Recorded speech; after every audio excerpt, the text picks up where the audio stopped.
سلام عزیزان، دوباره با یه ویدیوی دیگه اومدم در خدمتتون. این ویدیوی بعدی، اینی که دارم شیر میکنم، در ادامه همون ویدیوی قبلی بود که در مورد گسلایتینگ و افراد خودشیفته گذاشته بودم، شیر کرده بودم و یکی خصوصیت بعدی رو که میخوام در مورد افراد خودشیفته از نوع مریض بودن و منفیش باشه میخوام دوباره براتون نام ببرم. در ویدیو قبلی در مورد گسلایتینگ صحبت کردم و اگزمپلم توضیح دادم براتون. در این ویدیو میخوام در مورد خصوصیت بعدی که بهش میگن فیوچر فیکینگ صحبت بکنم، که همون میشه در واقع مثلا قول هایی که کاذب هست و یکی از کارهایی که افراد نارسیسیست و خودشیفته از نوع مریض انجام میدن فیوچر فیکینگ هست، یا قول هایی که خالیه، یعنی هیچ گونه تروت و واقعیتی پشتش نیست، فقط حرفه و قول های پوچالی میشه گفت. یعنی در واقع دارن دروغ میگن بهتون و فقط میخوان بهتون قول بدن که ما در آینده این کارو میکنیم اون کارو میکنیم، در صورتی هیچ گونه چی بهش میگن اینتنت و یا قصدی برای اجرا کردنش ندارن. این یکی از کارهای افراد خودشیفته هست که متاسفانه سعی میکنن که وقتی دارن باهاتون صحبت میکنن، که البته اینجور افراد اولش که باهاتون آشنا میشن کاری میکنن به نام لاو بامینگ و به اصطلاح این حالت هستش که این اصطلاحات آمریکاییشو من دارم به کار میبرم، انگلیسیشو که بعد ترجمهش میکنم که بگم یعنی چی هستش. لاو بامینگ در واقع اینه که بخوان شما رو وقتی که مثلا با شما آشنا میشن، میخواد توی رابطه ریلیشنشیپ و یه رابطه عاشقانه باشه یا دوستی باشه یا کاری باشه، هرچی باشه، یا حتی فامیلی، اولش خیلی ازتون تعریف میکنن، مثلا شما رو میزنن روی میکننتون چه بیان به اصطلاح تاج سر، میزننتون کلی حلوا میکنن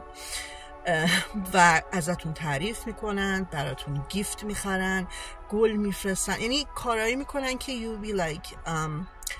wow this is like too good to be true، یعنی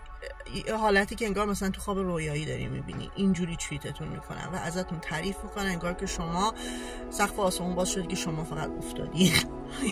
میخوام مثلا اصطلاح به کار ببرم، بگم بهتون شما آدم رویایی من هستید، بهتر از این دیگه چه میشه، یعنی خیلی اینتنس هست، بسیار شدید احساسات. خب و همه چیز با اینجور افراد خودشیفته از نوع مریض، برای اینکه اینا نقشه دارن برای شما، خیلی سریع اتفاق میفته. مثلا یه ماه دو ماه اول خیلی هر روز زنگ بزنه، بیان دیدنتون، گیفتای فونچنالی براتون بیارن، گل بفرستن، خیلی شدت داره، شدت و اینتنسیتی این ریلیشنشیپ خیلی بالاست و جوری هم میخوان ارائه بدن که شما یعنی اون آرزویی هستید که بهش رسیدن بعد از سالها و بعد از یه زندگی، اینجوری براتون تداعی میکنن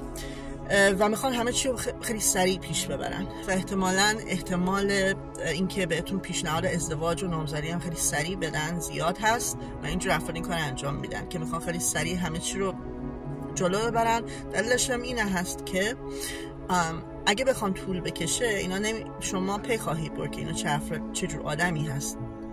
کسی که داره با شما این رفتار رو میکنه. برای همین دلشون میخواد که شما رو زودتر گیر بندازن و یعنی عقد بکنن، ازدواج بکنن یا حتی مثلا بچه دار بشین که شما پاتون گیر بیفته و دیگه نتونید به این راحتی از چنگشون در بیاین. دلیلش این هست که اگه میبینی خیلی سریع میخوان بعد از 1 ماه 2 ماه سریع ازدواج بکنین و حرفای ازدواج و فلان و این حرفا رو میزنن، یا حتی ممکنه بخوام بگم اینجا ممکنه حاملتون بکنن یا حامله ازتون بشن، اینی که اینا همه به خاطر اینه که بتونین گیرتون بندازن و دیگه به این راحتی ها نتونید از چنگ اینا در برید. خب و در صورتی که ممکنه این حرف رو بهتون اصلا اونجوری میخوان جوری جلوه خواهند داد اون زمانی که این اتفاق میفته، یا مثلا کانترکتی رو امضا بکنید باهاشون که طولانی مدت بشه. خلاصه موضوع این هست و ولی در این حال که شما دارید میرید جلو و این کار انجام میدید جوری بخوام بهتون وانمود کنن که این از عشق زیادیه که ما به شما داریم، ما خیلی کامپتیبلیم، ما الیم ما میخوایم شما، ما با هم جوری اینطوری بهتون وانمود میکنن که خیلی بچه دوست دارن، بچه خوبه. ولی در نهایت شما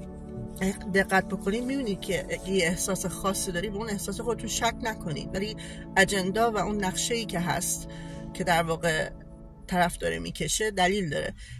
کسی که به خودش اعتماد به نفس داشته باشه میتونه صبر بکنه و اینجور افراد خودشیفته از نوع مریض به خاطر اینکه میدونن که زمانی که طول بکشه خود شما کسی که باشون طرفی یا فامیل و دوستاشون پی خواهن برد که طرف چی کار است و نمیخوان که این اتفاق بیفته. واسه همین میخوان همه کارها سریع انجام بشه که دیگه وقتی که متوجه شدی دیگه کار از کار گذشته باشه. حالا خواستم اینو گفته باشم. بعد برگردیم به همون فیوچر فیکینگ. اینطوری هستش که مثلا بهتون قولهایی میدن در آینده که حالا یه مثال بزنم، let's say یه خانمی هست در ایران مثلا، یا بخوام حالا یه مثال حالا جنرال بزنم که بعضی وقتا اتفاق میفته. یه خانمی هست حالا در ایرانه، یه دختر خانمی هست قصد ازدواج داره. البته مثالی هم که میزنم واقعیت داره، از خودم این it's a true story actually و برای اتفاق میفته متاسفانه. قصد ازدواج این خانم داره، بعد یا داشته و بعد یه خواستگاری براشون پیدا میشه. این آقا میاد خواستگاریشون به اتفاق فامیلشون و بعد برای این خانم تعریف میکنن که مثلا این آقا تحصیل کرده است، نمیدونم استاد دانشگاه، خونه داره، زندگی داره در آمریکا، خلاصی کارش خوبه، دنبال زن میگرده، میخوام برای زن بگیرن و به هر حال و این خانواده هم خب خانواده دختر خب به هر حال دوست دارن دخترشون رو بفرستن برای اینکه خب به هر حال پیش خودشون فکرایی میکنن، محاسباتی میکنن و میگن خب چه خوب، اینو دارن میگن که این آقا اینه، اون خونه داره، فلان داره، استاد دانشگاه است، اینو میخوان که میدن به این خانم. در صورتی که خب این خانم، این دختر خانم و خانواده‌اش که نیومدن باید برن تحقیق کنن، ببینن که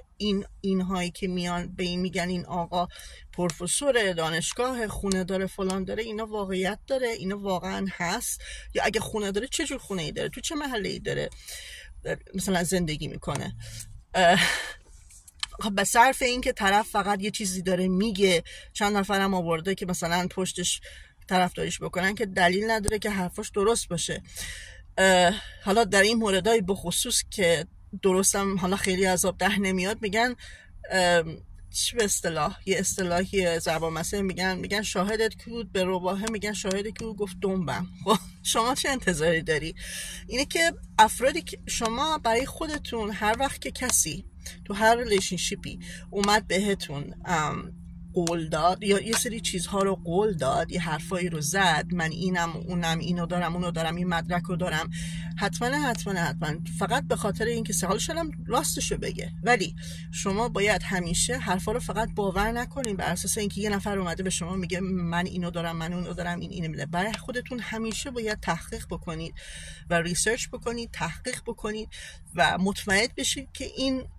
حرفایی که طرف داره میزنه واقعیت داره. اگه مدرک هست، این روزا مدرک رو جعل میکنن، میتونن یه مدرک جعلی بهت نشون بده، حتی فقط به صرف اینکه یه ویدیو بهت نشون داده، یه عکسی بهتون نشون داده، دلیل نداره که حرفش درسته. مدرک جلب میکنن، فتوشاپ میکنن، این ویدیوی الکی درست میکنن، خیلی چیزا هست. و من این فیوچر فیکینگ یکی و یا قولهای کاذب میشه گفت، یه روشی هست که اینجور افراد به خودشیفته به شما میدن و قول میدن ما این کارو میکنیم، اون کارو میکنیم، بیا حالا بریم، زندگی ایل میشه، من برات این کارو میکنم، برات خونه میخرم، خونه به اسمت میکنم، نمیدونم بچه دار میشیم، اینقدر این کارو میکنیم، بعدن تو میری دانشگاه. مواظب باشید که اینجور افراد فقط ببینید قول و حرف، talk is cheap به قول آمریکایی، خیلی راحت میشه طرف حرف بزنه، ولی بعد ببینید که آیا عمل میکنه، در عملی هست پشت این حرفایی که زده میشه یا نه.